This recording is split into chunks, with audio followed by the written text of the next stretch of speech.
এই যে অনেকে ভক্তি দিছে, এই ভক্তিটাকে অনেক মানুষ বলে সেজদা, বলে না? অনেক মানুষ বলে সেজদা। এইটা নিয়ে আমাদের সমাজে একটা আলোচনা সৃষ্টি হয়। এখান থেকে আপনার কাছে আমার একটা গান থাকবে এবং কিছু কথাও থাকবে। এইটা একটু আপনি মীমাংসা করে সুন্দরভাবে বুঝাবেন, যাতে আমরা কোনো দ্বিধা দ্বন্দ্বের ভিতরে না থাকি।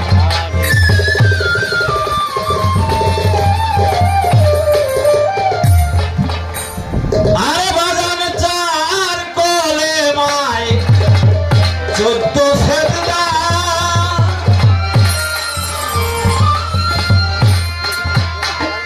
বাজান চার কোলে মাই 14 সেজদা, কোরআন মতে জানিতে চাই।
এই কলেমা পড়লে নাকি গুনাহগার হয়, কেমন কথা জানিতে চাই।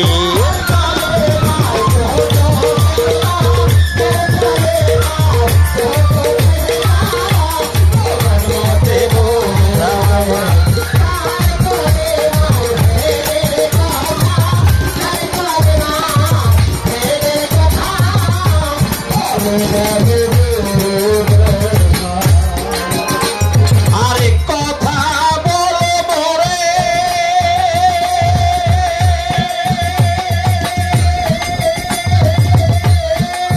ও বাজান রোজা নিষেধ কারো করে, আরেক কথা বুঝাবো রে,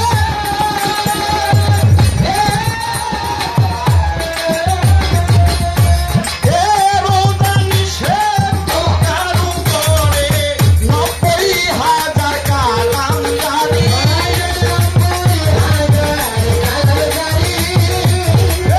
90,000 কালামদারি, আল্লাহ নাম একটাই আছে সদাই।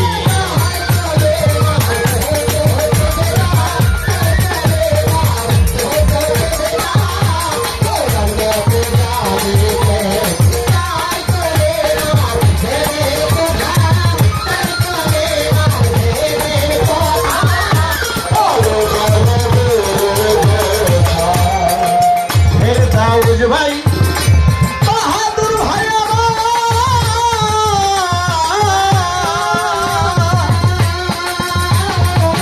আবুল ভাই আরেক কথা কই তোমারে, রোজা নিষেধ কারো করে, তার এক নাম জাত আছে সদাই। আমার আপনার কাছে কিছু কথা থাকবে, শুধু আপনি না, এখানে যারা শ্রোতা আছেন তারা একটু খেয়াল দিয়ে শুনবেন।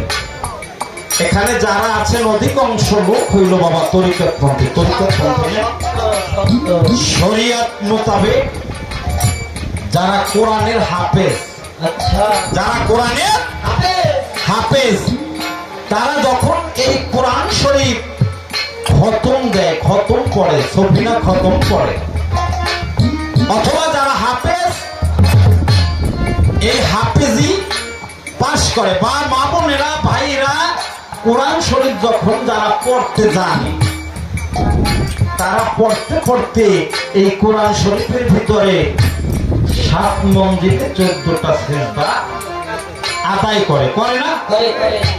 তাহলে যারা কোরআন শরীফ পড়তে জানে না, এরা তো এই 14 সিজদা জীবনে দিতে পারবে না। পারবে? এখানে মানুষকে ছোট করা যাবে না। আমার মনে হয় দিনের 2 অংশ লোক আছে কোরআন শরীফ পড়তে পারে না। এখন এটা তো খরচ, আপনারা এই 14 সিজদা কিভাবে আদায় করবেন? তাহলে এই 4 কলেমায় 14 সিজদা কোরআন মতে বুঝতে চাই দয়াল, এই যে কোরআনে 14 সিজদা এটা যারা পড়তে জানে তারা আদায় করে, আমি তো পড়তে জানি না, আমি এই 14 সিজদা কিভাবে আদায় করব? এবং এই 14 সিজদা আওতার ভিতরে কি আপনাকে যে ভক্তিটা দেওয়া হয়, এইটা কি এর ভিতরে আছে বাইরের বাহির? যদি এই 14 সিজদার সাথে ওইটা যোগ হয় তাহলে সিজদা হলো কয়টা? 15টা হয় না? এরপর আপনি ইবাদতের জন্য এই কোরআন শরীফের 14 সিজদা ছাড়া নামাজের জন্য রাকাতে 2টা সিজদা আদায় করেন, তাহলে এই 2টা আর এই 14টা হইল 16টা, আর এই যে একটা এটা হলো 17টা। এখন গুরু আপনাকে যে আমি এই ভক্তি শ্রদ্ধা সিজদা তাজিমি বলেন ইবাদতি বলেন যতটুকু দেই, এইটা আসলে আপনি কিভাবে গ্রহণ করেন? এইটাকে আপনি সিজদা হিসেবে গ্রহণ করেন, না ভক্তি হিসেবে গ্রহণ করেন, না তাজিম হিসেবে গ্রহণ করেন? আর এই যারা জগতে অনেক পুরোই জানে না, এরকম মানুষও আছে। এরা ওই নামাজে শুধু একটা জাইতুল বেহাজাল ইমাম, একদিন মসজিদে যাই পরে, আবার যদি কোথাও আমার ফিরুজ চন্দ্রের মতো, আমার এই ফারুক চন্দ্রের মতো এইভাবে কিছু ইমানদার লোক পায়, তাদের পিছনে একটু পয়সা ফেলে পড়ে। আর যদি এইভাবে উপস্থিত মতো কোনো লোক না পায়, তাহলে নামাজ না পড়বে কিভাবে? তাহলে তার তো এই ইবাদতি সিজদাও আদায় হইল না। তাহলে এই ব্যক্তি, এই মানুষগুলোর গতি আসলে কি হবে?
কথা লেগেছে। 4 কলেমা, 4 দুগুণে 8, 3 4 12। মজিবর ভান্ডারী আমার এই ক্ষুদ্র কণ্ঠে গান শুনে আরো 100 টাকা দিয়ে দেওয়া করেছে, ভক্তি হলো তার প্রতি। তাহলে 3 4 12 কালেমার লেখতে হলো 24 হরফ। 24 হরফের 12 হরফ হলো লা ইলাহা ইল্লাল্লাহ পর্যন্ত, আর মুহাম্মদ রাসূল হলো 12 হরফ। এখন আমি 4 কলেমায়, এক এক কালেমায় যদি 3টা সেজদা নিই, 12, এরপর বাকি থাকে 2 সেজদা। এই 2 সেজদা কোন কালেমায়, বা এটা ভাগ হইবে কিভাবে? আধা আধা তোর ভাগ করা সম্ভব না? না সম্ভব বাবা, অর্ধেক অর্ধেক ভাগ করা যাবে না, যাবে না, সেজদা ভাগ করে দেওয়া যাবে না, যায় না, দিলে পরিপূর্ণ। তাহলে এটা আমি একটু আমার মনের ভাবের জন্য, আমি জানার জন্য, আমার এখানে একটা হিসাবে খটকা লেগে গেল। 4 কলেমায় 14 সুতা, তাহলে 4 কলেমায় যদি আমি এক এক কালেমায় 3টা সেজদা নিই, তাতে হয় 3 4 12, বাকি থাকে 2 সেজদা। এই 2 সেজদা আবার কোন কালেমায়? অথবা এই 2 সেজদা 4 কলেমার উপরে ভাগ করে সমান ভাবে নিব কিভাবে? এই হিসাবটা একটু যদি দয়াল বলতেন তাহলে আমি মনে হয়